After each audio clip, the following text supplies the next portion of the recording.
guys, this is the TRIVISA AUR-04X, where X is the letter of the model number.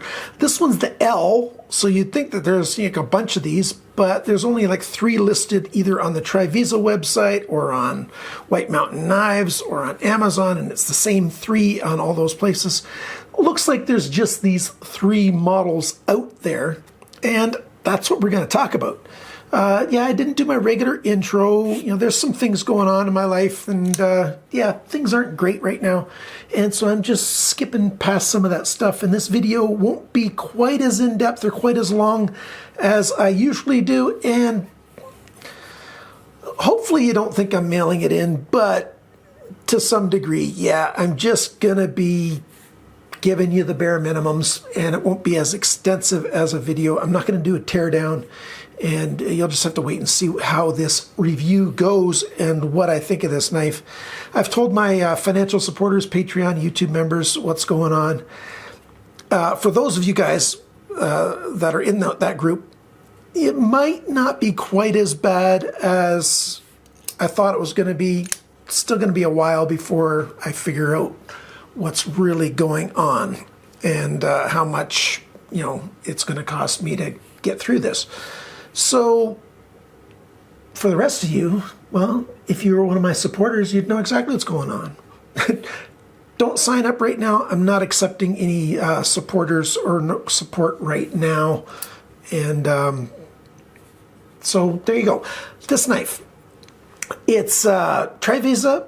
I've reviewed some of their stuff before. This is one of their button locks. I have a feeling they're made in the same factory as Harnes knives are, because they use that.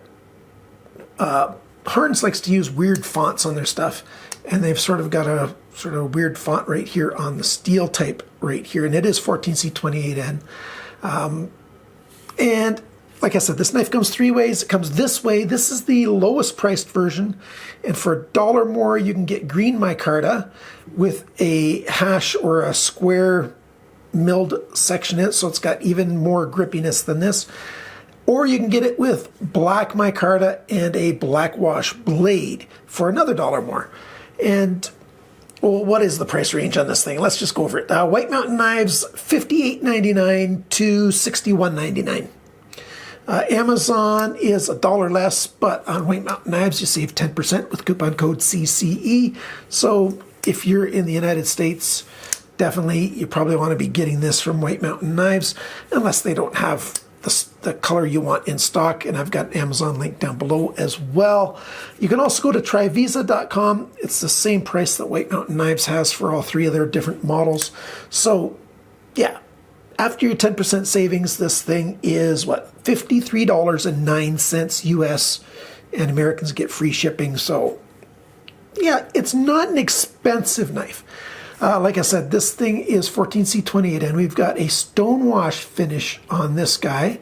It's a very fine stonewash, like there's no big marks or anything on it, and I like stonewash. And they're saying it's a sheepfoot blade. I wouldn't call it that. I'd call it almost a sway back drop point blade. It's sort of like that. The handle's certainly not sway back, but the blade is got, it comes up, or it's got a radius there. It's the same as on the belly. And then we've got a swedge here coming down to a point that's fairly good.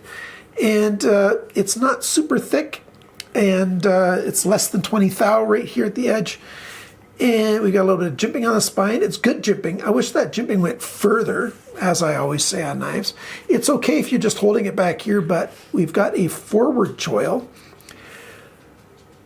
The forward choil is pretty good. I'd like it to be a little bit bigger, but it's not that bad. I haven't hurt myself on it in any case, and it just comes to just almost my finger touching it, not quite. So I haven't risked myself yet. Well, I've risked myself, but I haven't hurt myself at all yet. I wouldn't mind if that just came back a little bit further into the handle right here, and that way it would give me a little more without using up any of the cutting edge. But it's okay. Deployment, we've got thumb studs or a flipper. The flipper's done really well. Good texture on that jimping, and it wraps all the way around. opens up just fine. And thumb studs, they've done a little bit of a cutaway here on either side, so you can get at those thumb studs with your hand, but just barely. I wouldn't mind if these thumb studs were just a little bit bigger, or if they would take this cutaway a little bit more. And of course, you can do that at home if you want to sand that down a little bit, give your finger a little bit better, or your thumb a little bit better access to that thumb stud. But it's enough, I can flick it the opposite thumb stud with my middle finger just fine, and it works just fine that way.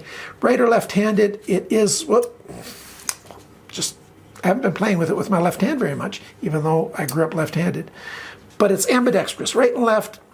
The button can't move, but your thumb stud, your pocket clip can move to both sides, and your thumb studs are on both sides. And it's got pretty much the same access to that thumb stud on either side, so it works just fine. You just use your index finger on the button to go to close it instead of using your thumb like you do here. So if you're a lefty, you can get used to these kind of knives just fine as well, and it works okay. That's the blade badging. Like I said, 14C28N right there. The TRIVISA is on the pivot pin, which I like. So I like how clean it looks in terms of badging. No problems with that. We've got the handle scale here. Like I said, they're all micarta, and they're pulled back just a little bit from the edge. On the spine here, it meets up with the edge, but up here, it's pulled back just a little bit, and it looks good. The flat slab micarta's got enough grip. It was a little lighter blue out of the package. It's not quite a denim blue. It's a little more of a royal blue than it is a denim blue, the color, in case the color doesn't come out on the video just right. And of course, the oils from my skin have gotten on here. I'll probably wash it when I'm done doing all my review and stuff, wash the micarta, take it apart and wash the micarta, so that whoever buys this from me, and I probably won't be keeping this, although I'd like to. I just don't. I don't prefer button locks in my permanent collection all that much. I'm just not I'm not hugely attracted to button locks, even though as you can see, they are quite fidgety. Chamfered micarta all the way around. Nice big hole here for a lanyard. And the micarta comes all the way in here, so that's like a full tube for your lanyard going through there. Pocket clip, like I said, goes on both sides. I wish they'd made a spacer for this. Like a lot of companies are starting to do that more and more. We've got button screws that are recessed into the micarta, which I don't like. By button screw, I mean like a screw that sort of, the head is round, and then you've got your Torx head there. And when you get it in here, it feels flush to the micarta here. It's flush on the surface, but you've got a hole there where lint and stuff will build up. I just don't prefer it. I like what a lot of those companies are starting to do. I think Civivi was one of the first ones to do it, making those flush screws, and that would be nicer. And these are not T8 screws. My T8 driver just doesn't fit in there. Where's my T6 driver? Where did I leave it? Blah, blah, blah. Where are you, Mr. T6 driver?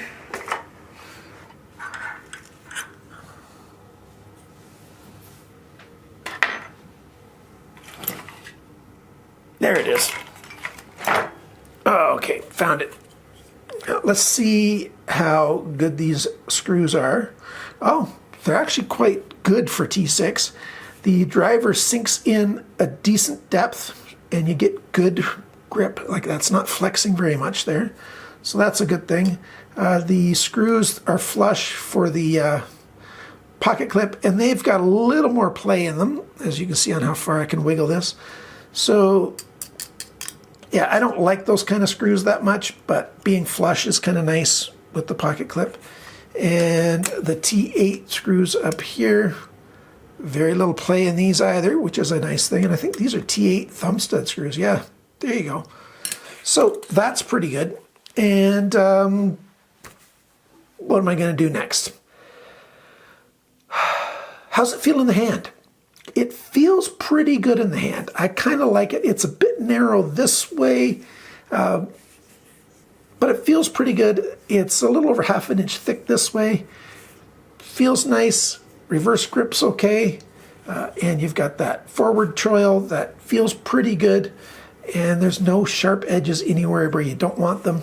The button sits proud enough and works really well. We've got ceramic ball bearings in here, and it's been working really well for that. And let's get some of this stuff out of the way. What am I doing? My table's getting kind of full. I need to clean up. I really like this flipper. It's a nice flipper. And the amount of spring tension on this button lock that acts as the detent is quite good.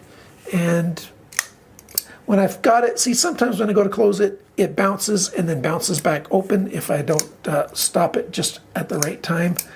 But usually, I can close it and it closes properly, but not always.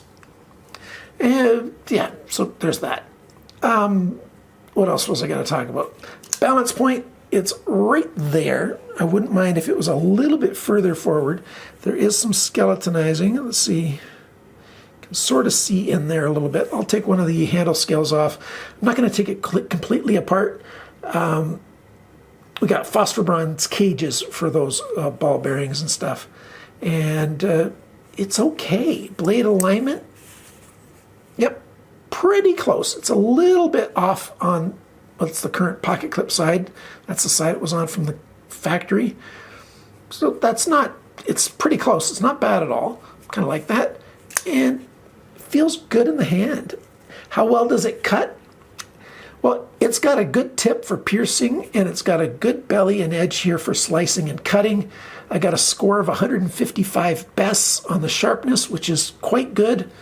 And it's not too thick. Like I said, it's under 20 thou. I'm not going to do all the measurements on this knife here. Let me show you the measurements they gave. And I'll just tell you that the measurements they give for this thing are very close to what the real measurements are, except the blade is a bit thicker. It's a bit thicker than they say. It's more like 0.14 of an inch instead of 0.12. So it's a little bit over 1/8 of an inch thick. What is that? 3.5 millimeters, whatever it is. It's a little bit thicker than they said that it is. Just under an inch, this way. It's quite nice indeed. And I'm quite happy with that. What didn't I like about this knife? Well, when I got it, and if I would have done this review last week, I would have been complaining about it, because even though I had this thing for several weeks and I'd been playing with it quite a lot and then using it and testing with it, this button kept on, doing a little catch or something. Like, it just was not feeling right whenever I was releasing it from the blade open position when I wanted to close the thing. It just, every once in a while, not always, it just catch and feel, I'm not going to say grindy, but like there was a bit of a step and then it would give way and just wasn't feeling smooth and right. But that's all been worked out, and I didn't take it apart. I didn't do anything special to it. I just used it enough till now that button lock feels very good. It's properly smooth, easy to use, and it behaves predictably, and it behaves well. So whatever was an issue with it isn't really a big issue. So that's that. Let's take this thing apart, and I'll just show you the skeletonizing in here. I guess I've got to take this back screw here on the pocket clip is the one. Yeah, that's my T6. And take that screw out. Take this screw out. And this screw out. Doesn't feel like there's any thread locker in there. There you go. Yeah, no, totally clean screws right there. And yeah, I'm not doing any of the big close-ups or anything. At least I don't think I will. Skeletonizing in here. Maybe if they would have done a little bit more back here, the balance point would be a little bit better. D-shaped slot right here, and let's see, yeah, there's a D-shaped pin right there, and there's the screws, 9 screws, the bearings, there's 9 ball bearings on there, And there's the spring. Yeah, decent. Let's see if I can take this back spacer off. Oh, okay. So if you don't like back spacers, you don't have to use a back spacer. These standoffs have got the shoulders on them, so this can go together without any back spacers. You know, it's not going to have the hourglass look on it. Focus up here. And it's not going to look quite like that because I haven't put everything back together exactly right. But you could use it without the back spacer if you want. So that's your choice. And let's put this thing back together again, and I'll do that off camera. What do I think of this? It's not a bad price for what you get. Fit and finish is pretty good. Hand feel is quite good. The edge, it's sharp enough. I didn't measure the actual grind angles of the edge, so yeah, you're missing that. That said, some people think that's totally overrated. In part it is because, you know, yours will have a different grind angle than mine anyways because they're hand sharpened. So the grind angles from the factory, even though this one is not terribly wonky and it cuts quite well, you know, you're not going to get the exact same grind angles anyways. Hopefully you know how to sharpen knives, and then you can make it exactly the way you want it. But overall, the balance is okay. The jimping's good. I just wish there was more of it, like I said, because when you do the forward choil thing, then your thumb goes up here. But, you know, it's not like my hand was slipping, my thumb was slipping off of it or anything. I just would like there to be more.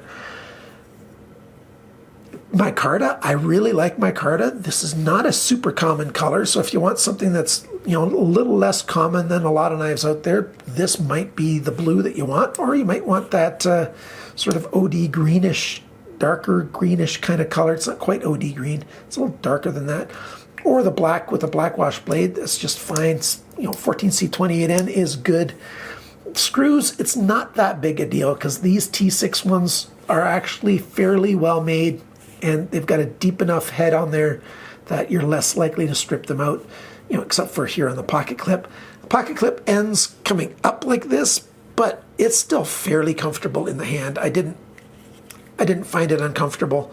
My fingers, I guess, just lined up better than, or well enough that that didn't bother me. So that's good. I also wish they would have put in a little spacer back here. That would be even a little bit nicer. Badging's really nice and small. I like that. So TRIVISA has got a number of different knives out there. You can check out my other reviews of their stuff, and we'll see. What do you think? Do you like this blade shape? I think it's actually okay. It goes well with this handle. It's a decent knife. It's a good little user. Good little, you know, EDC kind of knife for a lot of different tasks. I like how much protection you get with this forward, with this finger choil here, and with the flipper coming out as a guard. So if you are going to be puncturing something, keep your hand back here, and that offers a fair bit of protection, and that's good. Comfortable in all kinds of grips. It's a decent knife, and yeah, I sort of recommend it. Unfortunately, if you're in Canada, this is not going to import really well into Canada. I've got Dave in Nebraska. He takes my knives apart and he mails me the blades and handles separately. So this got into Canada just fine in pieces. But if you import a complete knife like this, it's, you know, there's a chance it might get stopped at the border and confiscated by the border patrol people. So there you go. $53.09 US. Is it worth it? Yeah, it's worth it. Are there other knives in this price range that I'd rather have? Probably, but your personal preferences might be different than mine. Apart from personal preferences, it's a pretty decent knife. What do you think? Please leave a comment down below. Hit that subscribe button if you'd like to, so that you'll be notified of more videos. I don't have any advertising or monetization turned on right now, so if you want to be notified of these things, that's pretty much the way it's going to have to go. I don't know how much promoting of my videos YouTube's going to do since I've turned off their monetization so that they don't put much advertising on. When I checked, I didn't find any advertising on my videos since I turned off the monetization, but who knows, maybe there's still some advertising. There shouldn't be because I've turned it off. For those of you who are still with me, thank you for watching the whole thing. I really appreciate it. And remember, friends, always cut towards your chum, not your thumb.